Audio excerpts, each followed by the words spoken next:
दर्शकवृन्द नमस्कार। केन्द्रबिन्दुको यो विशेष प्रस्तुतिमा यहाँहरूलाई स्वागत गर्छु। उपस्थित छु प्रस्तुता मनोज नेउपाने। नेपालमा गएका 5 शक्तिशाली भूकम्प र यसको सन्दर्भ अनि 2045 साल भदौ 5 गते गएको भूकम्प अर्थात् नेपालीहरूका लागि एउटा कालो दिनको सन्दर्भलाई लिएर केन्द्रबिन्दुका लागि ज्ञानमणी नेपाल कालो टोपीले तयार पार्नु भएको यो विशेष रिपोर्ट यहाँहरू समक्ष प्रस्तुत गर्दैछौँ। कृपया हाम्रो यो सामग्री कस्तो लाग्छ सल्लाह सुझाव प्रतिक्रिया दिन नभुल्नुहोला। अब लागौँ विषयवस्तुतर्फ। नेपालमा बितेको 1 शताब्दीभित्र 5वटा विनाशकारी भूकम्प गइसकेका छन्। जनधनको क्षतिका हिसाबले 2072 वैशाख 12 गतेको भूकम्प सबैभन्दा विनाशकारी हो। तर 1990 साल माघ 2 गतेको भूकम्प त्योभन्दा निकै ठुलो हो। त्यसबाहेक 2045 साल भदौ 5 गते गएको भूकम्पले पनि विशेष गरी नेपालको धरान शहरलाई गम्भीर क्षति पुर्याएको थियो।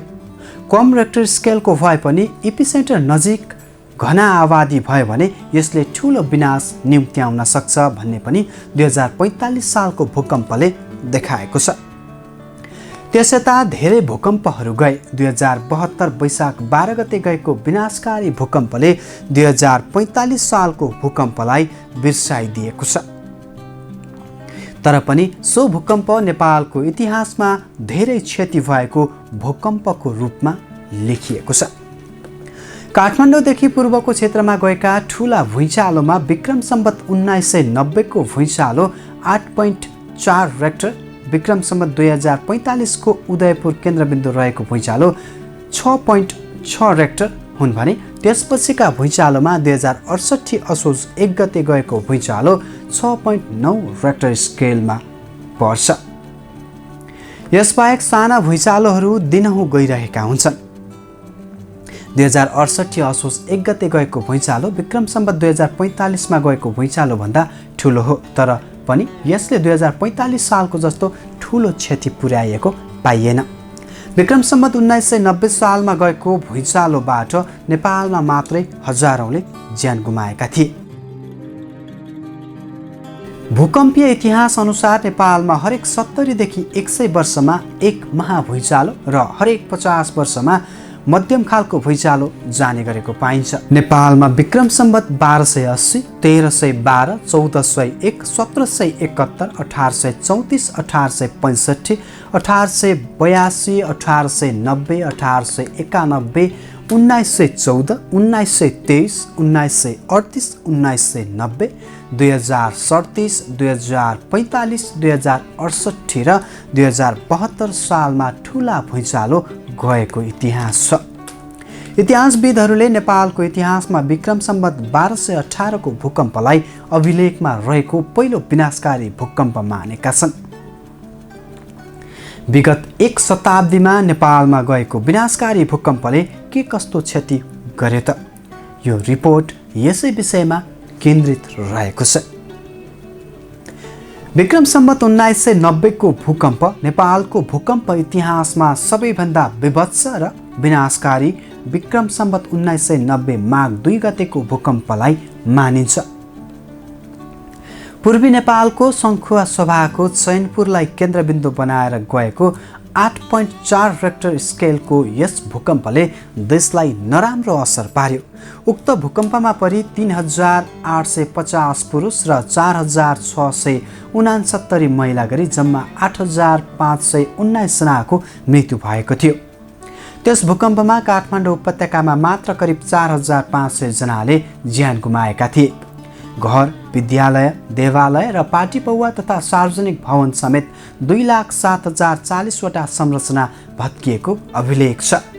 यस भूकम्पले क्षतिग्रस्त जनताका लागि राहत स्वरूप तत्कालीन प्रधानमन्त्री जुद्ध शमशेर राणाले विशेष घोषणा गरेका थिए।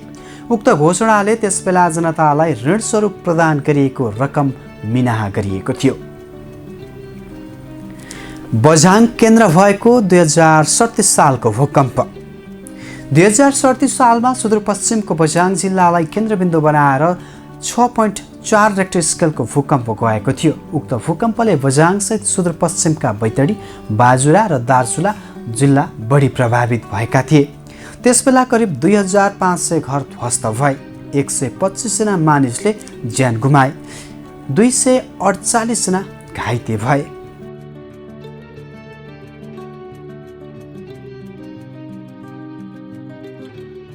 « 2045 भदौ 5 को भूकम्प। विक्रमसम्म 2045 भदौ 5 गते बिहान 5 बजे पूर्वी नेपालको उदयपुर केन्द्रबिन्दु रहेको शक्तिशाली भूकम्प गएको थियो। सो भूकम्पको मापन 6.6 रेक्टर स्केल रहेको थियो। यो भूकम्पले 40 सेकेन्ड पुरै नेपाल हल्लाएको थियो। यसमा 721 जनाले ज्यान गुमाएका थिए। शक्तिशाली भूकम्पमा परि 65,000 घरहरू ध्वस्त भएका थिए। तत्कालीन श्री 5 को सरकारले भूकम्पले भत्काएका घरहरू पुनर्निर्माणका लागि पूर्ण क्षति भएका घरहरूलाई 10,000 रुपियाँ र आंशिक क्षति भएका घरहरूलाई 5,000 रुपियाँ ऋण सहयोग गरेको थियो। पछि उक्त ऋणलाई अनुदान दिइएको थियो।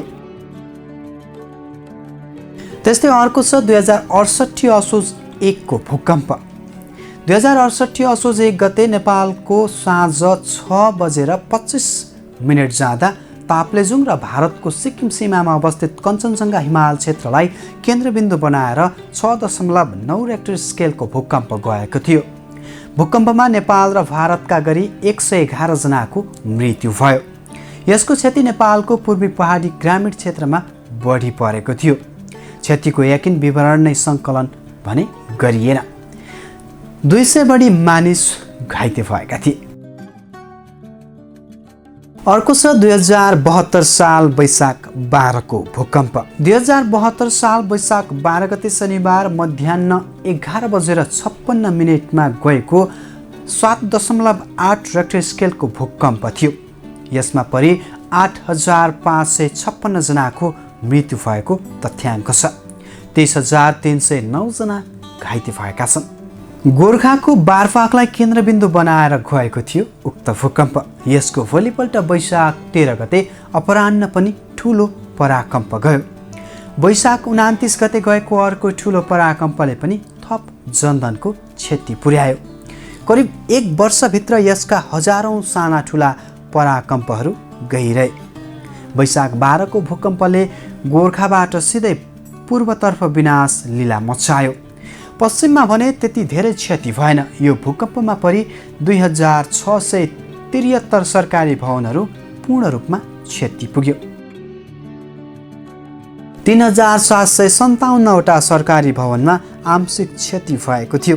यसैगरी 5,02,257 वटा सर्वसाधारणका घर पूर्ण क्षति र 2,85,079 घरमा आंशिक क्षति पुगेको थियो।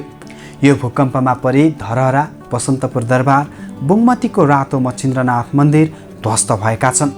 त्यसबाहेक पाटन र भक्तपुर दरबार क्षेत्रमा पनि ठुलो विनाश पुगेको थियो। अझै पनि नेपालमा भूकम्प जान सक्ने सम्भावना पनि धेरै नै छन्।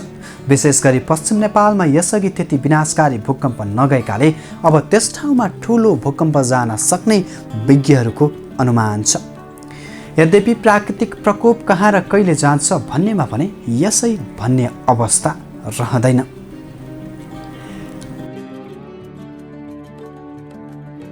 केन्द्रबिन्दुको यो विशेष प्रस्तुति यही सकिन्छ। भोलि पुनः यस्तै प्रस्तुतिहरू लिएर हामी उपस्थित हुने नै छौँ। तबसम्मका लागि बिदा दिनुहोस्। केन्द्रबिन्दु न्युज हेर्दै गर्नुहोला। नमस्कार।